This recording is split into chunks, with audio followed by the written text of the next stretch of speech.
Paix et grâce sur toi, Maman Kabibi. Paix et grâce sur toute la team de qualité, cette team merveilleuse au nom de Jésus.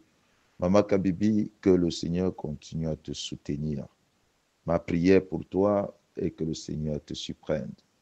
Ma prière pour toi est que le Seigneur entende tes prières et qu'il t'exauce au nom de Jésus. Et qu'il te donne encore sagesse et intelligence pour faire le travail que tu es en train de faire et qu'il t'ouvre des portes, il te donne accès aux opportunités selon sa bonne volonté, selon son bon vouloir, au nom puissant de Jésus. Il y a ce type de qualité aussi que l'Éternel vous bénisse abondamment, qu'il se souvienne de chacun d'entre vous et qu'il se souvienne de toutes les actions que vous posez pour la gloire de son nom, qu'il se souvienne de vos offrandes que vous nous apportez, qu'il se souvienne de vos actions de grâce que vous nous apportez, qu'il se souvienne de ce que vous faites aux veuves et aux orphelins, qu'il se souvienne du partage que vous faites, du partage du message, qu'il se souvienne aussi de votre like que vous déposez, qu'il se souvienne de vos commentaires et que l'Éternel vous comble, qu'il guérisse ceux qui sont malades en ce moment, qu'il dirige ceux qui ont besoin de diriger, qui ont besoin d'une direction, qu'il écoute la prière de chacun de vous au nom puissant de Jésus.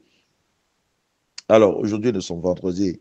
Nous continuerons avec les bienfaits de la direction divine. Parce qu'il y a quelque chose que nous devons savoir. Nous nous engageons à aimer une chose si nous connaissons son importance, si nous connaissons qu'est-ce que nous pouvons en tirer comme bénéfice. Et c'est pourquoi, si quelqu'un connaît ce qu'il gagne en suivant la direction ou en recherchant la direction de Dieu, cette personne ne fera plus rien de son propre chef. Cette personne se soumettra complètement à Dieu pour recevoir de ce Dieu la direction et la bonne, parce que Dieu donnera toujours la bonne direction. Peu importe les intempéries, peu importe les obstacles, mais ce qui est sûr, c'est que si c'est Dieu qui te demande de prendre cette direction, elle sera bonne pour toi, elle sera bonne pour toi. Elle te mènera tout droit au bonheur, elle te mènera tout droit à la joie. Tu dois savoir cela. Nous allons prier pour la parole. Père, nous te bénissons. Oui, nous te glorifions parce que tu es le véritable Dieu. Nous reconnaissons que tu nous as fait et que nous t'appartenons. Nous reconnaissons que nous dépendons totalement de toi. Reçois toute la gloire pour ton esprit sur nous ce matin. Reçois la gloire pour la protection que tu accordes à ce peuple qui t'écoute. Au nom puissant de Jésus. Et oui, Proverbe 14, 12 dit ceci. Telle voie paraît droite à un homme, mais son issue, c'est la voie de la mort. Nous savons tous que l'homme est faillible, que nous pouvons penser que cette voie, elle est bonne pour nous, mais elle n'est pas bonne. Mais si nous consultons Dieu, nous saurons si elle est bonne ou elle n'est pas bonne. Et si nous ne cherchons pas la direction divine, nous suivons nos émotions, nous suivons, comment je vais dire, nous suivons le battement de notre cœur, nous pouvons nous tromper. Ou nous suivons les gens parce qu'il y a des personnes qui peuvent te montrer une direction, mais qui n'est pas bonne du tout. Et oui, ton âme peut te tromper aussi. Et le Seigneur dit d'Ésaïe 55, verset 8, que nos pensées ne sont pas ses pensées et que nos voix ne sont pas ses voix. Gloire au Seigneur. Nos pensées ne sont pas ses pensées, nos voix ne sont pas ses voix. Pourquoi il est très important de te soumettre à Dieu. Il est très important de te soumettre à Dieu. Il y a quelque chose que nous avons essayé de toucher jeudi, où nous avons parlé, nous avons dit que la direction divine, quand vous comprenez la direction divine, quand vous choisissez de suivre Dieu, le diable devient impuissant. C'est-à-dire, l'un des bienfaits de la direction divine, c'est que la direction divine rend le diable impuissant. Quand vous vous engagez à suivre Dieu, vous rendez le diable impuissant. Ça, c'est l'un des bienfaits. Et j'ai eu à cœur de m'attarder dessus aujourd'hui, de m'asseoir dessus, afin que vous vous désiriez suivre Dieu, vous désiriez interroger Dieu en fonction de la décision que vous allez prendre, peu importe la décision que vous allez prendre, vous deviez, je ne sais pas si ça se dit ainsi, vous deviez interroger Dieu pour savoir si cette décision est bonne. Et si elle n'est pas bonne, quelle est la décision à prendre? J'ai dit, même s'il faut changer de maison, il faut consulter Dieu. Même s'il faut vous engager dans une affaire, il faut consulter Dieu. Il faut rechercher la direction divine. Parce que quand c'est Dieu qui vous dit, entrez dans cette affaire, le diable ne peut rien. Job a dit, qui a la folie d'obscurcir les pensées de Dieu? Qui a la folie d'obscurcir les desseins de Dieu? Qui a la folie d'obscurcir comment je dis, la direction divine? Même le diable ne peut pas. Alors il devient impuissant parce que la voie que vous suivez n'est pas votre propre voie. Jésus-Christ, après son baptême, la Bible dit qu'il fut conduit dans le désert par le Saint-Esprit. Voyez-vous, il n'est pas allé dans le désert par son propre chef. Il y était conduit par le Saint-Esprit. Il fut conduit dans ce désert par le Saint-Esprit. Et là-bas, il a passé 30 jours, 40 jours, s'il vous plaît. Il a passé 40 jours sans boire, sans manger.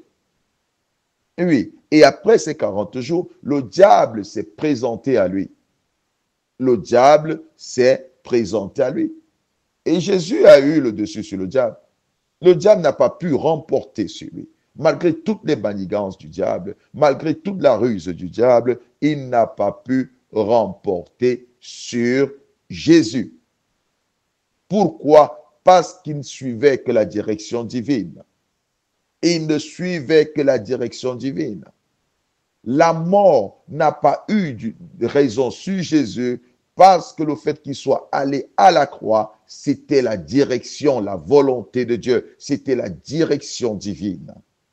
C'est le Seigneur qui a permis qu'il y soit. Et c'est pourquoi, même dans le tombeau, l'Esprit du Seigneur vient le ressusciter. Et je vous assure, il est très bon, même pour aller faire rien que vos achats, choisir un supermarché, vous pouvez consulter Dieu, ce sont des choses banales. Mais quand vous consultez Dieu pour des petites choses, Dieu va comprendre combien il est important à vos yeux. Parce qu'il est écrit, celui qui est fidèle dans les petites choses, Dieu lui montrera des grandes. Nous avons besoin de commencer, d'apprendre à être fidèle dans les petites choses. Seigneur, j'ai besoin d'aller faire mes achats. S'il te plaît, j'ai besoin que tu me diriges. Je connais des supermarchés, je connais des boutiques, mais Seigneur, j'ai besoin que tu choisisses une boutique pour moi. Et peut-être la chose dont tu as besoin, tu la retrouveras moins chère dans une autre boutique. C'est une chose banale. Oui, c'est une chose banale. Seigneur, je suis en train de sortir ce matin. C'est vrai que je serai à l'arrêt de bus. J'ai besoin que tu choisisses un bus dans lequel je vais monter. Seigneur, je vais sortir ce matin. S'il te plaît, mets dans mon cœur quelle est la couleur que je dois porter ce matin. Quelle est la couleur du vêtement que je dois porter ce matin. Seigneur, mets cela dans mon cœur. Des choses banales. Des choses parfois qui ne signifient rien. Parce que Jésus dit, seuls ceux qui sont semblables aux petits-enfants hériteront du royaume. C'est-à-dire, quand vous avez un cœur d'enfant, vous avez la possibilité de recevoir de Dieu. Vous avez votre enfant à la maison. Ça, je prends une image banale. Vous avez un enfant à la maison. Cet enfant dépend de vous. Il dépend des vêtements que vous allez lui acheter. Ce n'est pas lui qui choisit parfois ses vêtements. C'est vous qui choisissez pour lui parce que vous vous dites, ses vêtements sont meilleurs. Ses vêtements sont beaux. Ses vêtements lui vont bien. Et quand vous êtes en train de sortir, c'est vous qui choisissez les vêtements qu'il doit mettre. Parce que vous êtes un parent pour lui. Vous êtes sa mère, vous êtes son père. Et vous connaissez ce qui est bon pour lui. Et parfois, un enfant vient vous dire, maman, je peux mettre ceci. Combien ça nous fait plaisir. qu'un enfant vient dire, maman, est-ce que je peux mettre ce vêtement? Papa, est-ce que je peux mettre ce vêtement? Ça nous fait plaisir. Nous nous réjouissons. Et même nous qui sommes déjà mariés, quand ton mari s'approche et dit, chérie, est-ce que je peux mettre ce vêtement? Ça me va bien. Ça te fait plaisir. Parce que tu comprends qu'il s'intéresse à ton avis. Tu comprends qu'il se dit lui-même qu'il a compris qu'il n'est plus seul. Et c'est ce que Dieu attend de nous. Nous pouvons prier jour et nuit, mais si nous ne dépendons pas de Dieu, si nous ne dépendons pas de lui, bien-aimés dans le Seigneur, nous serons nuls. Dieu veut que nous dépendions de lui. Dieu veut que nous dépendons de lui. Il attend cela de nous. Alors, nous devons apprendre à dépendre de lui, même dans des petites choses. Seigneur, j'ai besoin que tu contrôles ma vie, que tu la diriges, Seigneur. Oui, que tu la diriges. Que tu me dises qu'est-ce que je peux manger lundi, mardi, mercredi, jeudi, vendredi. Que tu me dises comment je peux me vêtir durant toute la semaine. Mets dans mon cœur comment tu veux que je puisse me vêtir. Seigneur, j'ai besoin que tu me dises si cette semaine je dois sortir avec les amis ou je ne dois pas sortir. C'est vrai que j'ai besoin de sortir. Est-ce que je dois sortir? Est-ce que je dois sortir? Nous allons lire, s'il vous plaît. Psaume 84, verset 5. Psaume 84, verset 5. Heureux ceux qui placent en toi leur appui. Notez bien. Heureux ceux qui placent en toi leur appui. Ils trouvent dans leur cœur des chemins tout tracés. Heureux ceux qui placent en toi leur appui. Heureux ceux qui placent en Dieu leur appui. Heureux ceux qui se confient en Dieu. Heureux ceux qui dépendent de Dieu. Heureux ceux qui s'attendent à lui. Heureux ceux qui cherchent sa direction. Qui ont besoin de son conseil. Ils trouvent dans leur cœur, cela trouve dans leur cœur dans leur cœur des chemins tout tracés. Le simple fait que tu t'attends à ce que Dieu décide de quoi tu vas vêtir, de quoi tu vas te vêtir ou de quoi tu vas manger, le simple fait de t'attendre à ce que Dieu décide de cela, tu trouveras les voies tracées dans ton cœur. Il te dira. Tu vas te réveiller un matin, tu sentiras dans ton cœur, faudrait que tu mettes du rouge, faudrait que tu mettes du blanc, la couleur blanche. Non, cette semaine, il faudrait que tu mettes du noir. Cette semaine, il faudrait que tu mettes une couleur verte. Et tu trouveras que ta vie changera, ta vie brillera. Cette fois-ci, dans ton cœur, tu te réveilles, il faut changer la disposition de ta maison. Des choses dans ta maison, il faut changer la disposition de ta cuisine, changer la disposition de ta chambre, déplace ton lit, mets-le de l'autre côté. Des choses banales qui sauvent. Parce que quand vous dépendez de Dieu, le diable perd sa puissance sur vous. Quand vous vous laissez conduire et diriger par Dieu, vous vivez la vie de Dieu. Vous vivez la vie de Dieu, la vie que Dieu vous a réservée. Bien-aimé, je t'exhorte depuis lundi à rechercher la direction divine. Parce qu'elle est pour ton bonheur. Elle est pour ton bonheur. Elle est pour ton bien. Parce que je t'ai dit que la direction divine assure ta protection. Elle assure ta protection. Parce que tu as là le soutien de Dieu. Et tu es à l'aise dans ce que tu fais. Et je t'ai dit, tu rends le diable impuissant. Psaume 23. Psaume 23. C'est le cantique de David. L'Éternel est mon berger, je ne manquerai de rien. Et il me fait reposer dans de verts pâturages. Et il me dirige près des eaux paisibles. Il restaure mon âme. Il me conduit dans les sentiers de la justice à cause de son nom. Quand je marche dans la vallée de l'ombre de la mort, je ne crains aucun mal, car tu es avec moi. Ta houlette et ton bâton me rassurent. Tu dresses devant moi une table, en face de mes adversaires. Tu oins d'huile ma tête et ma coupe déborde. Oui, le bonheur et la grâce m'accompagneront tous les jours de ma vie et j'habiterai dans la maison de l'Éternel jusqu'à la fin de mes jours. Gloire au Seigneur.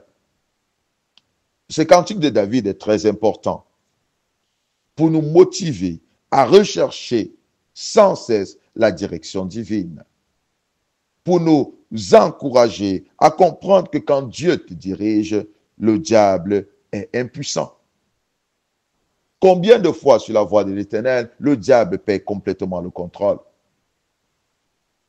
Même si Dieu permet que le diable touche ta vie, comme le diable a touché la vie de Job, Job n'a pas abandonné, parce que l'objectif n'était pas que Job ne souffre point, mais l'objectif était que Job n'abandonne pas sa foi. Et Job n'a pas abandonné sa foi, pas parce qu'il était plus fort, mais parce que c'est Dieu qui l'y a amené. Quand Dieu vous amène sur un terrain compliqué, il protège ce que vous avez de précieux. Je reprends. Quand Dieu vous conduit sur un terrain glissant, un terrain très compliqué, il veille à ce que votre foi soit ferme. Il vous donne la capacité de tenir ferme. Il vous donne la capacité de résister.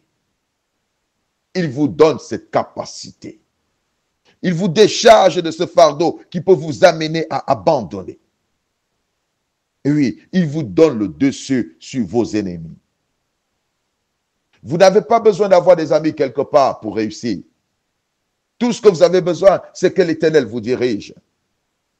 Ici, David appelle l'Éternel son berger. Mais nous, aujourd'hui, en Jésus-Christ, nous appelons Dieu l'Éternel. Nous appelons l'Éternel notre Père. Et ce Père qui sait très bien où doivent aller ses enfants, ce Père qui connaît le futur qu'il a réservé pour ses enfants, ce Père qui a une pensée positive, une pensée saine pour ses enfants, ce Père qui a des projets de paix, des projets de bonheur pour ses enfants, et ce Père qui sait quelle est la direction que ses enfants doivent prendre. Parce que c'est lui qui forme sur vous des projets. C'est lui qui décide si tu dois te marier ou pas. C'est lui qui décide si tu dois avoir des enfants, avec qui tu dois les avoir. C'est lui qui décide où est-ce que tu dois travailler parce qu'il veut que ton futur soit heureux. Il veut que tu termines bien ta vie. La vie en Christ n'est pas une vie de dents de scie, comme des gens disent, monter, descendre, mais c'est une vie de montée. Parce qu'il dit, tu monteras plus haut.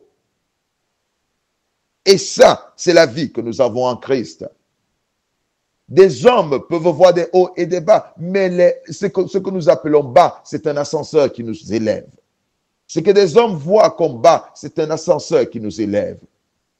Et c'est pourquoi pour moi, il n'y a pas de vie de haut et de bas en Christ. Il n'y a que des vies de haut. David dit, je ne manquerai de rien. Pourquoi? Parce que le problème du diable, il est écrit, c'est Jésus qui le dit. Il vient que pour voler, détruire et tuer. Oui, tout ça, le diable, l'objectif du diable, de l'ennemi, est de te faire manquer tout ce qui contribue à ton bonheur. Il vole tout ce que tu peux avoir, qui peut contribuer à ton bonheur et à ta joie. Parce que Jésus dit qu'il est venu afin que les brebis aient la vie et qu'elles soient dans l'abondance. Tout ce qui participe à ce que tu sois dans l'abondance, le diable, ce qu'il fait, c'est qu'il vient te le voler. Il vient te le voler. Il vient te le voler. Il vient détruire ce qui te conduit dans le bonheur, ce qui te maintient dans le bonheur parce qu'il ne veut pas te voir heureux. Il vient te détruire cela. Il vient voler ta renommée. Il vient détruire ta renommée. Il vient tuer ce que tu as de précieux parce que son objectif, c'est de te voir te lamenter. Son objectif, c'est de te voir abandonner la foi. Mais quand tu laisses ton père te conduire, parce que c'est le berger qui conduit les brebis, si tu laisses ton père te conduire, si tu demandes sa direction en toutes choses, tu ne manqueras de rien. Le diable n'aura aucun pouvoir pour voler ce qui t'appartient. Tu peux tomber dans un péché, mais le Seigneur sera là pour te protéger parce que tu es son enfant. Parce qu'il sait que tu es faible. Il sait, il comprend que tu es faible. Et quand tu reviens à lui pour lui dire, Seigneur, s'il te plaît, aide-moi à marcher, tu cherches sa direction. Et le diable ne te volera rien parce qu'il n'a aucun droit sur toi. Il a été dépouillé de tous les droits qu'il pouvait avoir sur toi. Tu dois le savoir. Tu dois le savoir. Et David dit, il me fait reposer dans des verts pâturages. Il me dirige près des eaux paisibles. Les verts pâturages, vous savez, quand des brebis se retrouvent dans les verts pâturages, ils n'ont plus faim. Ta soif sera étanchée et ta faim, tu seras rassasié. Si tu as faim de quoi que ce soit, le Seigneur te le donnera parce que c'est lui qui te conduit dans ce chemin. Il a conduit Israël dans le désert. Dans le désert, Israël n'a pas manqué d'eau à boire. Parce que la Bible dit qu'il y avait un rocher qui les accompagnait. Un rocher qui les accompagnait. Et ce rocher produisait de l'eau. C'est comme s'ils avaient un bidon, comment je peux dire, une gourde ambulante. Cette gourde ne manquait pas d'eau. Et chaque fois qu'ils avaient soif, cette gourde comment je vais dire, cette gourde donnait de l'eau. Produisait de l'eau, oui. Cette gourde produisait de l'eau. Ce rocher produisait de l'eau dans le désert. Et vous savez, la température dans le désert est différente. Et dans le désert, la Bible dit que Dieu les protégeait de son ombre. C'est-à-dire, en plein jour, le soleil ne les frappait pas. Ils étaient comme dans une climatisation. Quand ils marchaient dans le désert, c'était comme s'ils n'étaient pas dans le désert. Parce qu'il est difficile de camper dans le désert en pleine chaleur. Mais le Seigneur était avec eux. Ils n'ont pas manqué de protection parce que le Seigneur les dirigeait. Ils n'ont pas manqué de sécurité parce que le Seigneur les dirigeait. Ils n'ont pas manqué d'eau parce que le Seigneur les dirigeait. Ils n'ont pas manqué de manne. Ils n'ont pas manqué de pain parce que le Seigneur les dirigeait. Je suis là pour te dire, quand le Seigneur te dirige, quand il te conduit, il prend soin de toi. Il te dirige où tu seras en paix. Il te dirige où tu ne manqueras ni pain, ni eau. Il te dirige. Il a pris le prophète Élie en pleine sécheresse. Il a amené Élie au torrent de Kérit. Élie n'a pas manqué d'eau. Élie n'a pas manqué de pain. Un corbeau venait le nourrir. Laisse-toi conduire par le Seigneur. Et tu auras un torrent qui ne séchera point. Tu auras un corbeau qui te donnera à manger. Le corbeau peut être n'importe qui. Dieu peut utiliser n'importe qui pour prendre soin de toi. Je me rappelle dans mes années difficiles, les moments de sécheresse. Quand je me suis laissé conduire par Dieu, je ne manquais pas de pain. Je ne manquais pas de pain. Je ne manquais pas de premières nécessités. Je ne manquais de rien. Ce qui nous fait paraître que nous manquons de quelque chose, c'est parce que nos yeux sont fixés, non pas sur aujourd'hui, nos yeux sont fixés sur nos souffrances, sur nos difficultés, sur nos besoins du moment. Mais non, ça ne peut pas être comme ça. Si tu te laisses conduire par Dieu, laisse Dieu prendre soin de toi. Et je prie pour quelqu'un que Dieu te conduise. Il t'amènera dans ce lieu où tu trouveras l'homme de ta vie. Je parle à quelqu'un qui se pose des questions de savoir pourquoi je suis célibataire jusqu'à aujourd'hui. Je dis, demande au Seigneur de te diriger. Ne te dirige pas toi-même. Demande au Seigneur de te diriger. Et il te montrera l'endroit où tu trouveras l'homme de ta vie. Ça peut être n'importe où. Je dis, ça peut être n'importe où. Je m'assois là-dessus parce que c'est une question sérieuse.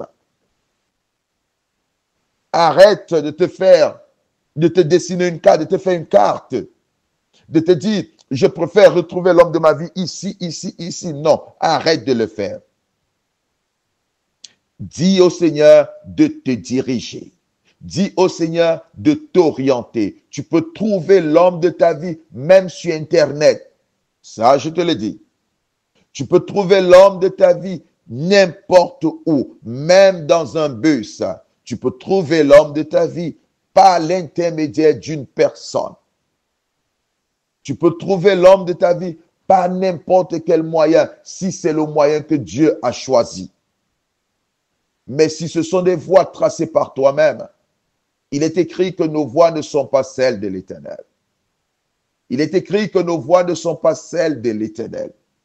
Laissons l'Éternel nous conduire. Laissons l'Éternel nous orienter. Laissons l'Éternel nous diriger. C'est notre Père. Recherchons sa direction. Recherchons sa direction et prie pour avoir une direction de Dieu. C'est pour ton bien. C'est pour ton bien. David dit, quand il me conduit, il restaure mon âme. Il guérit mon âme. Il guérit des blessures intérieures. Quand tu suis les voies de Dieu, il te prépare à ton futur. Parce qu'une âme qui est attristée, une âme qui est brisée, ne connaîtra pas un futur heureux. Paul dit, je souhaite que il dit à Philémon, je souhaite que tu prospères à tout égard et que tu sois en bonne santé comme est l'état de ton âme. Notre vie, notre bonheur dépend de nos âmes. Et si tu laisses Dieu te conduire, il guérira ton âme. Il prendra soin de ton âme. Il te donnera ce qui est important pour ton âme. Il va te procurer la joie. Tu rencontreras des bonnes personnes, des personnes qui t'accompagneront, des personnes qui seront là non pour te blesser, non pour te détruire, mais des personnes qui seront là pour te donner la joie.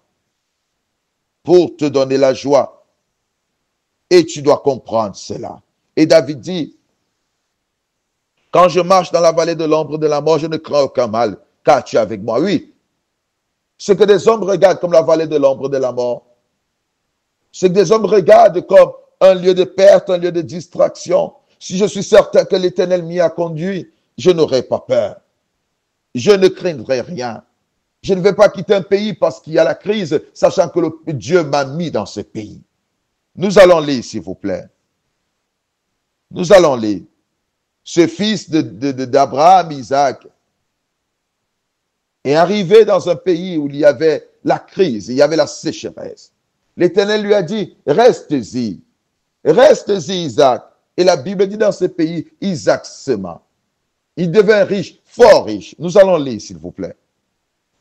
Genèse 26, verset 1. Il y a eu une famine dans le pays, outre la première famine qui eut lieu du temps d'Abraham. Et Isaac alla vers Abimelech, roi des Philistins à Guérar. L'Éternel lui apparut et dit, verset 2, ne descends pas en Égypte, demeure dans le pays que je te dirai. Il dit, demeure dans le pays que je te dirai. Demeure dans le pays que je te dirai. Et Isaac a demeuré dans ce pays. Isaac a demeuré dans ce pays. Verset 12. Isaac sema dans ce pays et il recueillit cette année le centuple, car l'Éternel est béni. Verset 13. Cet homme devint riche et il alla s'enrichissant de plus en plus jusqu'à ce qu'il devint fort riche. Un pays sec où il y a eu plein de sécheresse. Le Seigneur lui a dit, ne descends pas, reste-y. Reste-y. Même le diable n'a pas empêché Isaac de s'enrichir. Même la nature n'a pas été contre Isaac. Je suis là pour te dire, la direction divine est très importante. Tu dois la rechercher. Tu dois la rechercher de tout ton cœur parce qu'elle est pour ton bien. Elle est pour ton bien. Elle assure ta sécurité. Elle t'assure la sécurité en tout. Elle assure la sécurité de ton esprit, la sécurité de ton âme, la sécurité de ton corps, la sécurité de tes biens. Elle te rend productive. Ouais, je ne sais pas si ça se dit ainsi. Excusez-moi. Oui, tu dois te remettre à Dieu. Tu dois te remettre à Dieu. Et l'onction, la capacité de Dieu va descendre sur toi. Parce que David dit, tu oindules ma tête. Tu oindules ma tête. Et à la fin de ce verset, il dit, le bonheur et la grâce m'accompagneront tous les jours. Tant que tu es sur la direction divine, tant que tu marches sur les voies de Dieu, tu ne manqueras ni de bonheur, ni de grâce. Tu ne manqueras point de faveur. L'Éternel sera sans cesse avec toi. L'Éternel te fera grandement du bien. Oh bien-aimé dans le Seigneur, qui plaise au Seigneur de te donner la capacité et le désir de rechercher sans cesse sa direction et qui te donne de vivre les bienfaits de cette direction. Oh, qu'il te bénisse abondamment, qu'il te bénisse grandement. Au nom de Jésus, je vais prier pour toi. Père, merci de donner à chaque enfant ce matin une direction. Merci de conduire chaque enfant sur la voie que tu veux qu'il suive. Merci éternel mon Dieu, que toute la gloire et l'honneur te soient rendus. Au nom de Jésus-Christ. Amen. Soyez bénis, soyez conduits au nom de Jésus. Je t'aime Seigneur, je t'aime Seigneur, je t'aime Seigneur, car tu es tout pour moi. Dans ma vie ce jour, Père, je ne compte que sur toi, car dans le temps difficile que j'ai traversé, tu es le seul qui m'a montré le vrai amour. Tu m'as tendu la main, non seulement pour me relever, mais surtout pour m'élever devant ceux qui m'avaient condamné. Tu m'as tendu la main pour me transformer, me façonner et me rendre quelqu'un de meilleur à ton goût. Je t'aime Seigneur, je t'aime Seigneur, car tu es tout pour moi. Dans ma vie ce jour, Père, je ne compte que sur toi, car dans le temps difficile que j'ai traversé, tu es le seul qui m'a montré le vrai amour. Je t'aime Seigneur, je t'aime Seigneur, je t'aime Seigneur, car tu es tout pour moi. Dans ma vie ce jour, Père, je ne compte que sur toi, car dans le temps difficile que j'ai traversé, tu es le seul qui m'a montré le vrai amour. Tu m'as tendu la main, non seulement pour me relever, mais surtout pour m'élever devant ceux qui m'avaient condamné. Tu m'as tendu la main pour me transformer, me façonner et me rendre quelqu'un de meilleur à ton goût. Je t'aime Seigneur, oui je t'aime Seigneur, je t'aime Seigneur, je t'aime Seigneur, je t'aime Seigneur, oh je t'aime Seigneur, je t'aime Seigneur, je t'aime Seigneur.